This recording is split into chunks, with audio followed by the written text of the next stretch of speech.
plateforme des femmes pour la paix en Casamance se félicite pour le dépôt des armes et pour aussi la destruction des armes que nous avons notées le 23 décembre dernier, si je ne m'abuse. Mais est-ce que c'est suffisant? Vu que c'est Djakaï, le camp de Djakaï seulement qui a déposé les armes, et ce sont ces armes-là qu'on a incinérées.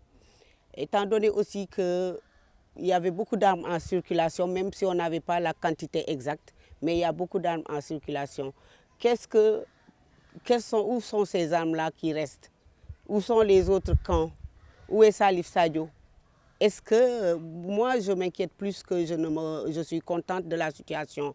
Parce qu'on a fait un pas, le dépôt et la destruction des armes, c'est un pas. Mais où est le reste des membres du mouvement du MFDC qui ont été dispersés pendant le nettoyage des armées? Où se trouvent-ils? Que font-ils? Donc autant de questions que nous devons nous poser. Est-ce que nous ne devons pas être plus inquiets que vraiment satisfaits de ce processus-là? Je ne minimise pas ce qui se fait, c'est très louable, pourvu que il faut qu'on continue dans cette dynamique-là. Le fait de rencontrer les autres factions qui n'ont pas encore déposé les armes, qui n'ont pas encore, qui n'ont pas encore été rencontrés pour le dépôt et la destruction de ces armes. Il faut aussi qu'on dépollue la Casamance.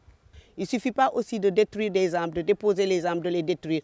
Qu'est-ce que ces gens-là, qu'est-ce que nous devons faire pour ces gens qui ont décidé de revenir dans la société pour être avec leurs frères et sœurs? Qu'est-ce que nous devons faire pour ces gens-là?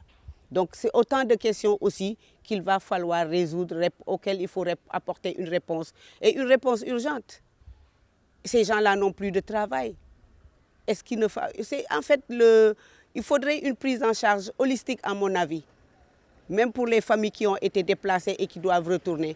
Vous dites à une famille, oui, on va te retourner, mais est-ce qu'il y a des infrastructures de base pour leur prise en charge? Mais il y a tout un travail qui doit suivre, qui doit accompagner cette lueur que nous sommes en train de voir.